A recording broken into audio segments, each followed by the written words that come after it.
Welcome to the Human Factors and Ergonomics Hub, a series of educational podcasts that showcase the connection between human capabilities and good work design, brought to you by the Human Factors and Ergonomics Society of Australia.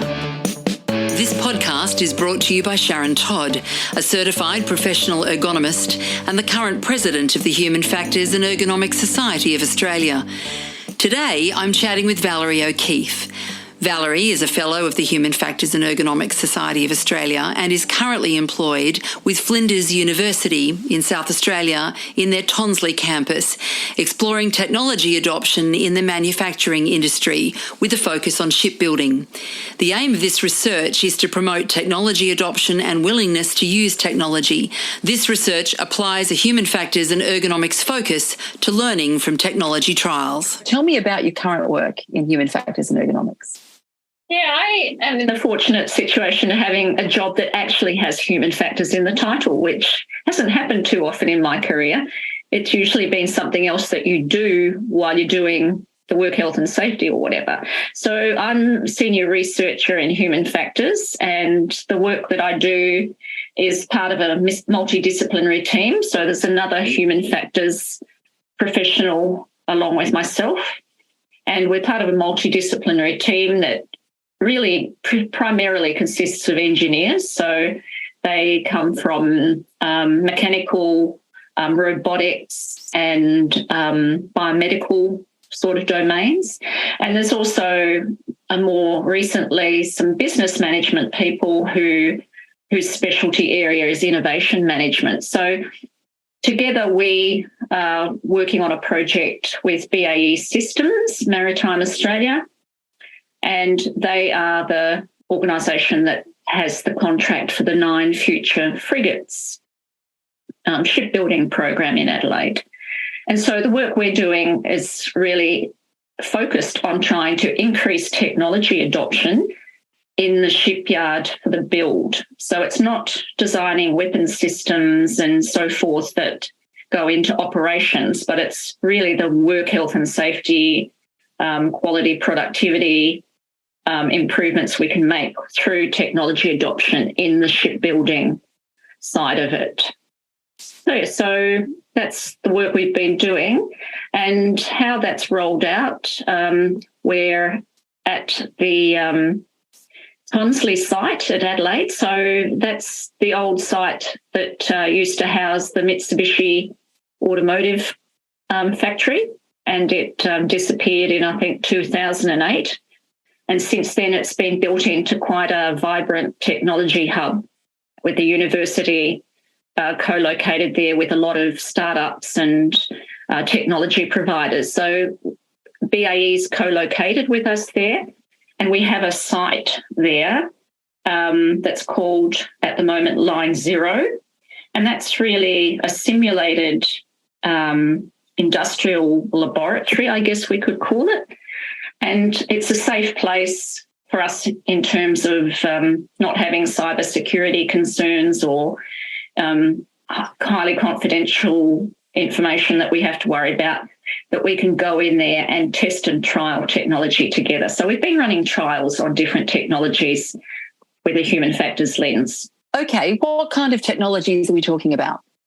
So it's all about what's called Industry 4 technologies, and that's sort of a bit of I guess a generic phrase that picks up things like augmented reality technologies, robotics, data analytics and big data, 3D scanning and 3D printing,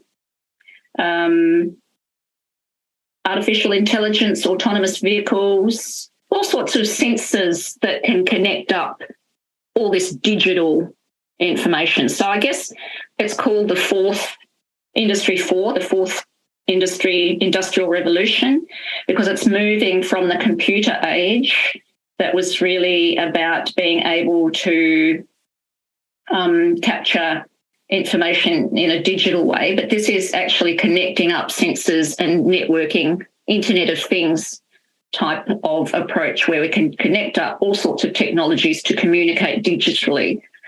And I guess we're hearing about AI a lot, and that's probably one of the big drivers is that sort of connectivity. So how do you use that, or what do you use that for?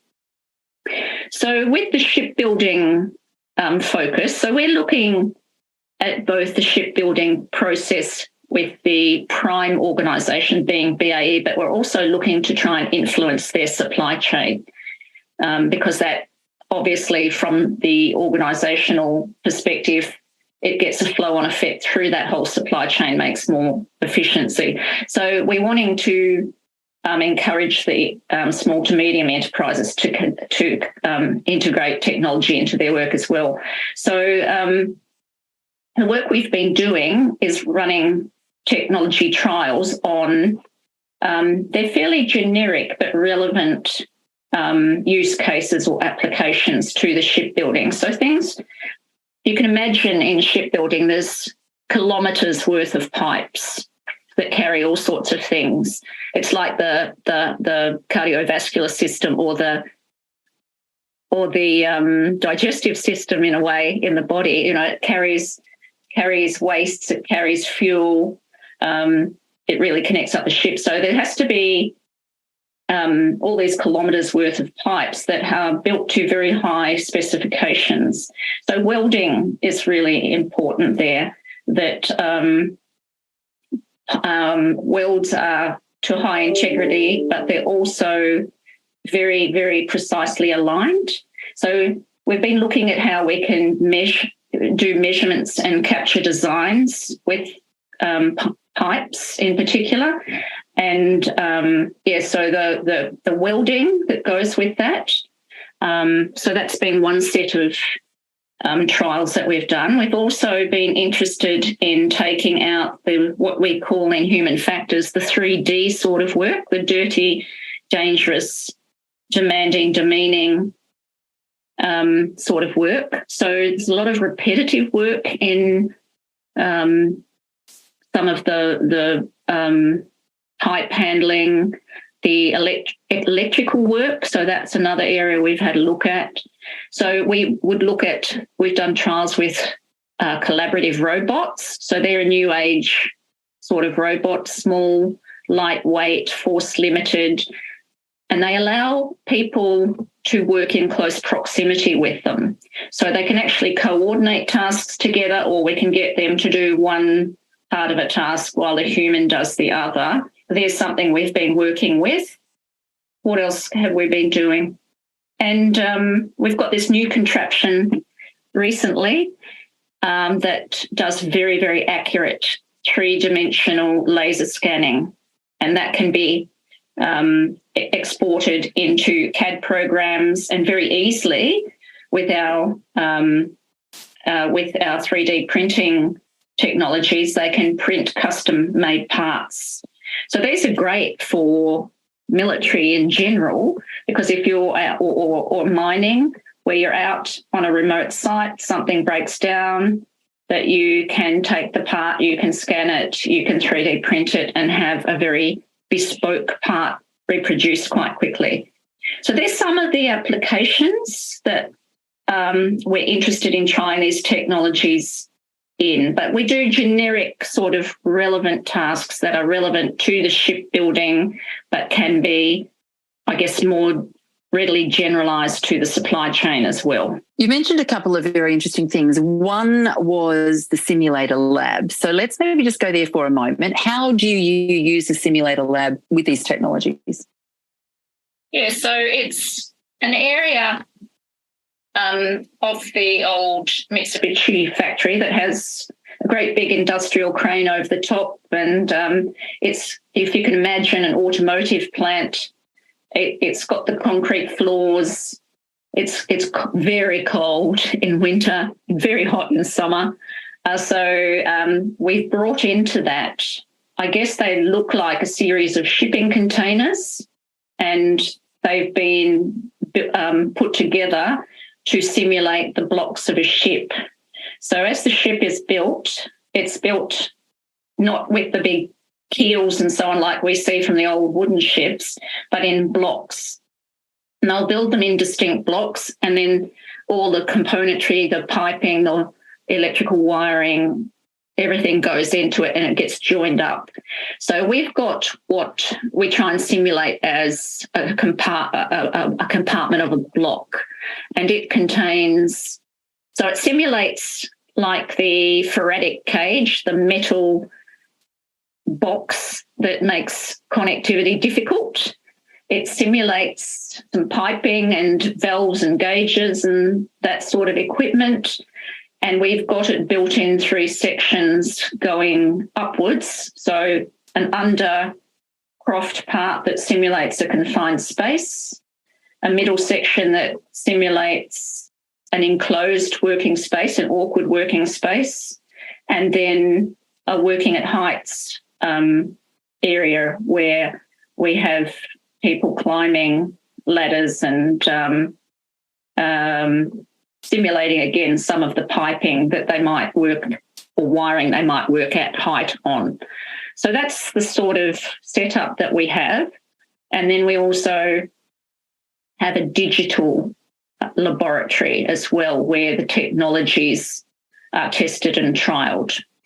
So we have there a series of different robots, including one of these collaborative or several collaborative robots. We have different augmented reality headsets that we've been using. So things like some of the listeners might know HoloLens, which is a Microsoft product called an augmented reality head-mounted display, because it's worn like goggles. And people use that. We've been using it with people in the supply chain to introduce a digital work order or a digital work instruction. So people assembling, say, for example, an electrical cabinet, which is a trial we've done recently, they are getting the instructions for that assembly through these goggles or this headset, and are interacting with it either by gaze or by virtual gesturing. So it's pointing actions, pinching actions, swiping actions. And so we've been interested in how well people adapt to that. Is it efficient? Does it help improve error performance? And is it good to use? And then some of the practical issues we have to think about too is the nature of the environment. As ergonomists, we're always trying to get people to think about the system holistically. So it's not just about the technology and the user, it's the space that they're working in, and it's also the organisational context or the work design context that task that we're looking at fits into. So we look at those sorts of questions. It's quite diverse things that we look at, but important in solving some of these challenges with the shipbuilding. Tell me more about the work design context. Yes. So the sort of trials that we have been doing so far, I tend to think of them a bit like sprint trials. So we might spend maybe 3 to 4 months on running a trial. So there'll be a design component to that where we consult some subject matter experts. So it might be welding or piping, as examples we've done, electrical. So we need to understand the nature of the design in the shipyard, and therefore the sort of task demands from that work. We design a short but relevant and task that replicates that work at some level. And when we choose the technology that we think can solve some of the problems inherent in that work. So, for example, the cobots was something selected to show a precision task, a tracing the linings of doors that they were going to use. And that was one trial, but it could be extrapolated to other very precise work that's repetitive. We design the task, and then we bring through participants. We pilot it first, of course, but we start to bring through participants. And we try and select a good range of participants that represent the range of workers who would be doing that task. So we try to go from some novice ones to some experienced ones. And they're all volunteers, and they come in and work through the task. So we try and limit the task time to about 1.5 hours because that's an economical time to bring people off the line. It's not too long to keep them away from work. It allows us to do a task that may be 40 minutes, which is a good indication of the positives and negatives of that work. And it means that we can run through about 30 to 40 participants, which is the number we'd like to have go through. So that's how we do the trials. We run them. We get feedback from the participants. So the sort of things that we measure from the human factors side, we're interested in things like workload. So people will be familiar with the NASA TLX, the Task Load Index. So that, for those not familiar with that, that's got 6 elements of workload that we look at, including physical, mental, time, pressure. They are the task-specific ones, and then the person-specific ones are effort, their satisfaction with their performance, and their level of frustration they've experienced.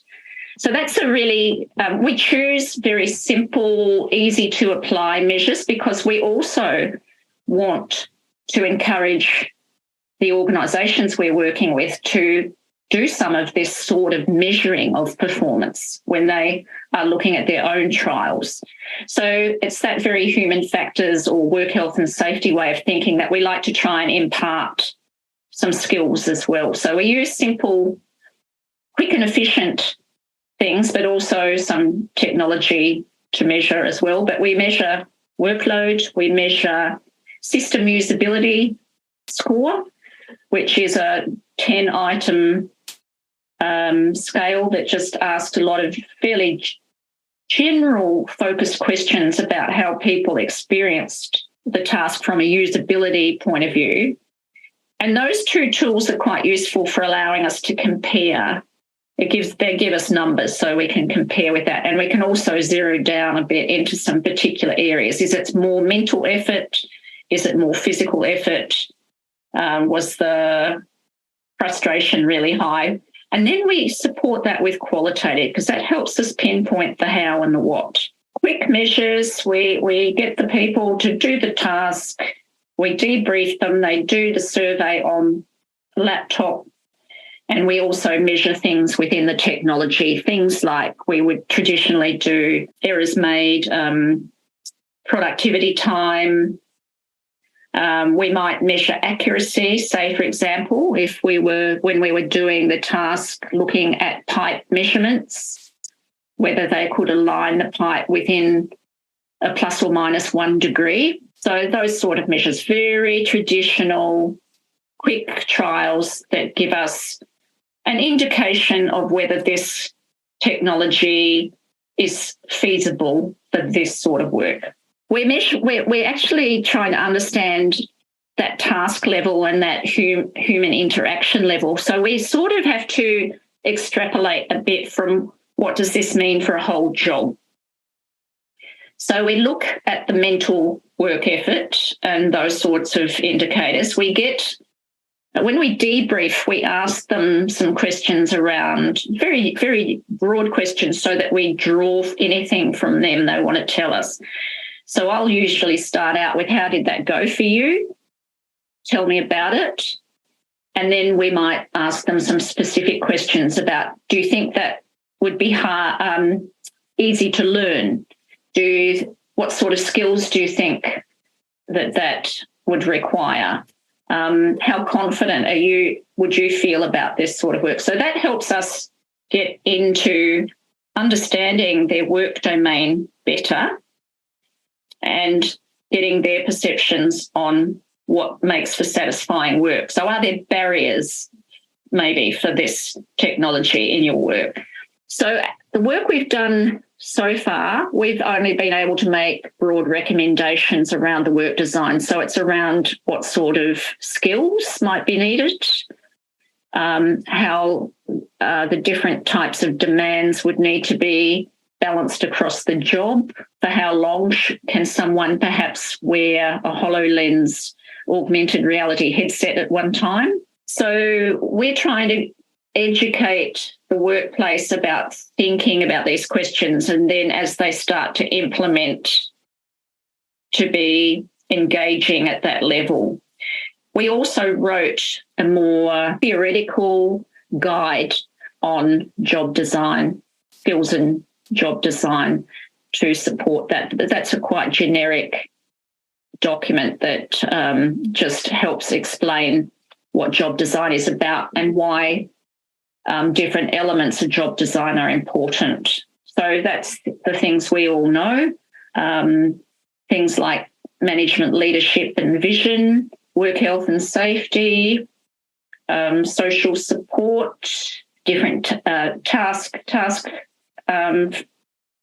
factors like complexity, task identity, and skills, of course. Just go back to the cobots for 1 second. You said that the cobots can work alongside people, and you were talking about welding at the time. So are the cobots welding? That's the aim. We're not there yet. But there is a piece of technology called Soldermatic, which is a digital training tool for welding. And so we are actually, our BAE counterparts, because they also have about 40 engineers working on what they call technology and development as opposed to research and development. And they are doing some trialling with this Soldermatic with a cobot. And so the idea is, as we hear in human factors, the old adage of about 10,000 hours to get expertise, if they can get apprentices, for example, working on this welding with the Soldermatic, because it's a digital replication that gives a lot of feedback on the weld quality. If they can get their basic skills and coordination up on that, they're then ready to go on to training in the field with real equipment and real metal. The training that they do on the digital system would never be accepted for signing off on their competencies, but it does fast track them to getting to the real equipment and then able to build their competencies a lot more quickly. Okay, so you're using this technology for design and you're using it for training and competencies. Is there anything else that's huge, but is there anything else that you use it for? Well, the value of the technology ideally is to improve job design and through that, the quality, safety, productivity. So it needs to have a really genuine business benefit. So it's an enabler to that end point, really. So we are trying to look at the business cases for these as well going forward. We haven't done much of that yet. And that's why I'm from Adelaide and working on the current HFESA conference committee. That's why we've highlighted Patrick Newman to be a keynote for us, because he is someone who's very skillful and one of the few human factors researchers I've been able to identify that has tried very hard to present a business case for human factors and ergonomics in these sorts of industrial manufacturing settings. So we're really looking forward to engaging him on these sorts of questions around the work we've been doing as well. I'm just going to go back a step as well. You talked about a number of technologies, the robotics, which you've talked about. You've mentioned a little bit of the virtual reality or AI. You mentioned sensors and big data. So let's just jump to big data. What is big data? Well, this is not something that the human factors team have worked on, and it's not something we've done a lot on yet, but that's going to be the big driver for how, and across industries, not just manufacturing and so on, healthcare, retail, transport. So the sensors have been around for a while because we've had automation for a while, but the sensors are getting more sophisticated, and being able to put sensors on different bits of equipment in a manufacturing process means that the data can be harvested from them and fed into AI and algorithms, so that a lot of analytics can be developed from that can be interrogated using AI. And from that, we get real-time reporting. We get much, that enables us to be more responsive in troubleshooting and predictive maintenance and things like that. So that's something that we haven't looked at yet, but that's one of the big drivers of the connectivity and digital systems that, and we're all hearing about the different sorts of AI, like Chat GPT-3 and the subsequent ones that are able to harvest all of this data from multiple sources. And it's really going to revolutionise production planning, predictive maintenance, troubleshooting. You can identify that an error has come from this particular machine or this particular operator, which has a whole raft of issues associated with it as well. So that's not something that we've been working on yet. We've been a bit more focused on the probably the big ticket things that injure and harm people, like the repetitive work and the high priority things for improving quality and productivity.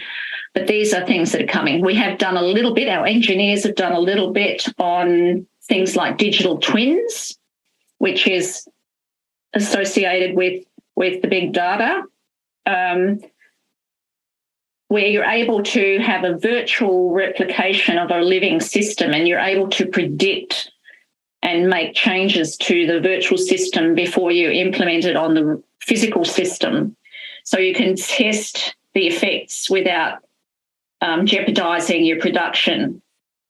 So our engineers, our robotics engineers, a very smart young man, and has done a digital twin of our laboratory with the cobots in it, and he can make changes to the digital twin that then can be transferred on to the cobots to demonstrate that. That's something else that our lab does. We have regular fortnightly tours for interested people to come and view the sort of work we're doing. So when they come to the digital transformation laboratory, they see that digital twin in practice. We also have a virtual reality cave, what we call a cave. I think its brand name is actually Igloo, but it's actually a very small room that you can step right into, and wearing headsets, you can experience a virtual reality environment. So we've got one in there at the moment on the ship, the one of the frigates, and the sort of helicopters coming in to land on it and so on. And it's very compelling. But from a human factors point of view, I can't wait to get to use that on looking at physical spaces. So I know in Adelaide, when we built the so-called new Royal Adelaide Hospital, there was a lot of issues around rooms that were too small, or flow-through points that were not big enough, or whatever. They could all be replicated in this thing called a virtual reality cave. So we've got all sorts of different things that we're only just starting to scratch the surface of what we can do with them. You mentioned repetition. Are you able to talk about any projects where you've been able to improve the repetition or reduce the repetition? I can talk about the cobot one. So the cobot one was our very, very first trial. We've learned a lot since then. There could have been some better study design to improve that at the time. But the idea of the cobot trial, cobots are of interest in manufacturing because they can take out this repetitive physical activity. They can be trained to do repetitive tasks. One of the challenges with shipbuilding is that we're building something that takes maybe 3 years to build, and it's got millions of very individual parts. So cobots are fabulous for high volumes of high frequency components. We have very low frequencies of components that are very individual, but thousands and thousands of them. So what we call high mix, high volume, low mix is the traditional manufacturing. There's lots of them, but there's not very much variability. Shipbuilding's the opposite way around. So cobots may not be quite the panacea people were thinking because of that. But the trial we did, we looked at doing a precise gluing task. So the cobot had to follow a path, and they replicated the task gluing with a cobot with a task that was gluing manually. Yeah, so we're replicating the task that was done manually. We used ruler, traditional good old ruler, for those not familiar, rapid upper limb assessment method to measure that. And it showed that the cobot improved performance over the human by very significant degree. So that's the only trial we've done there. So it was repetitive work and the robot showed a benefit, but it wasn't indicative of what we would see in the shipbuilding where it's high mix but low volumes. So it hasn't solved too many problems in replacing people yet, because that is one of the big concerns too, that robots are taking over jobs. And our experience to date and what the literature is showing to date is that's not likely to happen anytime soon. They will augment work rather than take it over, or where there are reductions in people doing particular jobs, they will tend to create new jobs that will be taken up elsewhere in the organisation. What is the feedback like from the people who you're working with? So given that you've got workers in working with the potential robotic line, generally what is their feedback, and do they like involvement in these kind of projects? That's a really good question. The sort of people we have come to our trials, they all come voluntarily. They are from the shipyard or from the supply chain. They get invited to come. So they're coming of their own accord. And a lot of them, I guess because they're self-selecting, mostly they're curious, mostly they're keen. They've heard about it. And some in the shipyard will say, oh, we've been talking about this for such a long time, bring it on. We want to see it. We want to see it happening. So most of our participants so far have been curious and willing to try the technology.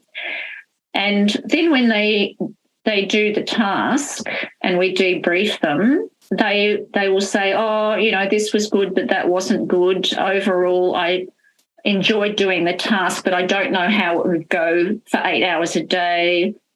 They can see some benefits, but they're thinking in a good human factors way about the whole job. Some of them raise some of the questions that you just did about, or the idea of robots taking our jobs. They don't see that by and large as something that they're really concerned about, except in one task that we did, which was the pipe alignment task, because the OptiTrack system, which is a camera-mounted system that triangulates beams to give you very accurate measurement, it really simplified the task so much that it was sort of felt like a meaningless task, even though to do it manually is a highly skillful task. So they were a bit concerned about this diminishing their skill and diminishing their work enjoyment, and then potentially their job viability. Mainly they did recognise, though, that we would still need highly skilled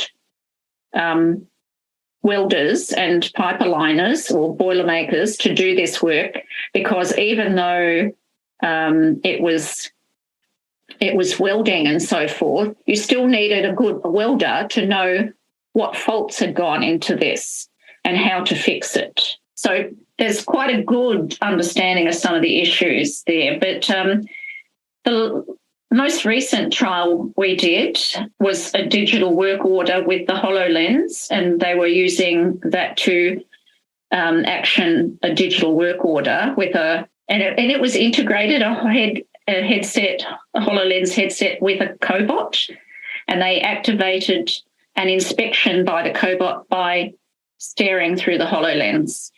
That one we took to the shipyard. We actually got into the shipyard, which was quite a feat, in a contained area at the shipyard. It's very difficult to get in because of cybersecurity. So we were bringing people offline, and a couple of them said to me, a bit nervous about this computer stuff, I'm a tradie, I don't even know how to use a laptop, and I'm a bit nervous about this. So we had a few like that, 3 or 4, went through, did the trial. I remember one very vividly at the end when I said to him, how did that go for you? He was momentarily stumbling for words, and then the 2 thumbs up came up, and he looked at me and he said, wicked.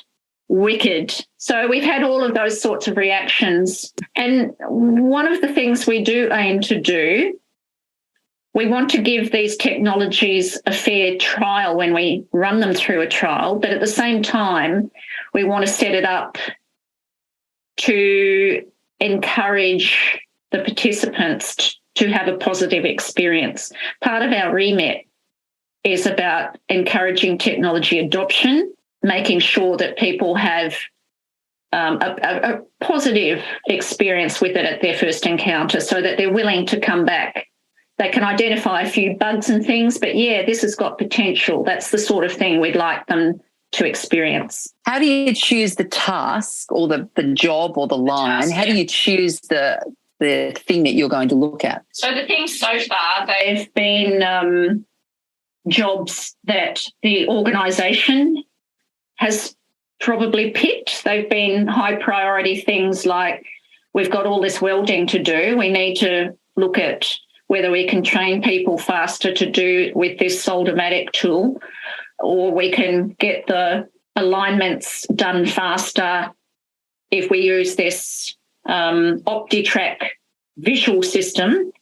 They've sort of highlighted those use cases that they felt would be most useful to them as a business, and in terms of fast-tracking the shipbuilding process. So they're starting at that level as what's going to be the high priority tasks and what would be some of the technologies that might match to those questions or challenges that they've got. So when you select a task, or when they select a task, are you given the opportunity to observe that task being done as it currently is done? No. See, so this is so when we started this work back at early 2020, it coincided with COVID, as we all remember. So that did slow things down a bit and create some complexities. So some of the complexities we had were in timing the development of the shipyard and the development of the design coming from the UK, things like that. So that did make it challenging to actually go and see some of these tasks because they were being done in the UK. And so we had to learn what we could and replicate them as a generic, relevant sort of task related to that problem. So now that process has moved ahead quite a lot, and there's very close collaboration with the shipbuilding in the UK, and much more activity also going on at the shipyard, because the shipyard was also being built at that time. It wasn't really fully functional, and all they were doing at that point were cutting steel. So are they the greatest challenges for you, or have there been other really big challenges in this project? So yeah, those had a lot of those things have been a lot of challenges. But another thing that we as human factors folks would understand is the whole issue of culture and organisational culture. So for us, we were thinking about the human factors is that we were doing meta-human factors on human factors, because we were bringing together not only a multidisciplinary team of human factors people, and the two of us are trained in psychology, applied health sciences. I'm trained in work health and safety, some business management, and we were brought together with the engineers who have very different ways of thinking and looking at problems. So their way is to be very quantitative, very objective. We have completely different languages. So we had to learn to work together at that level and to find shared language that we were talking about. They keep telling us that, well, how do you measure that and to get a hard number? And we're saying, well, qualitative is very important. So that sort of thing. Then you're bringing together two organisations, a university and a big prime that's a international organisation. It's an engineering organisation, and universities, well, I don't know how we best describe universities. They're very multifaceted beasts. But we had things that we had to do, like ethics. When you run a trial, you have to look after all your participants. You have to have full disclosure with them. You have to brief them. You have to get informed consent. You have to have all your risk assessments lined up. You can't harm them in any way. So that takes time. And this prime, the culture was, they're doing research as well, but their culture was, as they kept telling us, think big, start small, go fast, fail early. And we were saying, well, hang on, you might throw something perfectly good out because you haven't looked at it properly or for long enough, or given people an opportunity to learn about it or overcome some anxieties or fears. So it was really challenging from the cultural piece, bringing this all together so we could actually work together. So that was another challenge, which has worked out really quite well now, but that's 3 years down the track nearly. And what's been your favourite bit about this project? What was really wonderful was when we took our last trial physically to the shipyard, because it's actually incredibly difficult to get access to the shipyard. And for example, if you're running a technology trial that runs on Wi-Fi, the pipe shop that we were in is a huge building, very noisy, very busy and hot, has no Wi-Fi. So this is a really big barrier if you are wanting to take technology into something very traditional, like a shipbuilding. It's very traditional sort of manufacturing, but also potentially very high tech. But we had no Wi-Fi. So we had to go through a lot of hoops to get Wi-Fi in that building to enable us to do the trial. But getting in and out, just the security and the taking equipment in. Then you've got the challenges of taking people offline from their production for an hour and a half. We had to be escorted everywhere we went, for example. So to take this to the shipyard and run 36 people through it in a few weeks was fantastic. To get them off the line in their PPE, because they have to wear hard hats and the full PPE. The HoloLens, we could not wear the hard hat with. So there's a lot of practical things to do before some of this technology can go into the shipyard. We did look at a design called a Trimble, which is a hard hat with a HoloLens fitted to it. We piloted that and we discarded that after 2 pilot participants because it was heavy, it was hot, which is not so much a concern like we know with welding and the air supplied units that, that's something people have to cope with. But the visor had no adjustability. The computer components at the back bored into the mastoid processes, the little bones behind the ears. Weight distribution was really poor. So when you bent forward, it either fell off or the visor moved down. So we had those sorts of issues, but we did take it to the shipyard and test it. And what we were able to do there is not only bring in 36 really, really representative participants, but we were also able to bring the managers and the directors out of their offices down and do some show and tell sessions, so what we call come and try sessions. And that generated so much discussion and ideas. It was magic to watch. And it really is that beauty of participation and engagement that we do so well in human factors. When we do it well, it works incredibly well. And one of the magical things from my perspective was the head of the shipyard came to one of those come and try sessions and he said, we must get the customer down here, the customer being the Navy. And 2 days later, several admiral, several commodores all came in and had a demonstration of this technology. And so it really did boost the whole agenda for how we're going to get technology implemented in this industry. So that was, for me, the biggest thing. All the good human factors came together. All the work that we've been doing had come together. Thanks for joining us at the Human Factors and Ergonomics Hub, brought to you by the Human Factors and Ergonomics Society of Australia, where human-centred design really matters. If you like this podcast, make us your favourite in your podcast app. We look forward to chatting with you next time.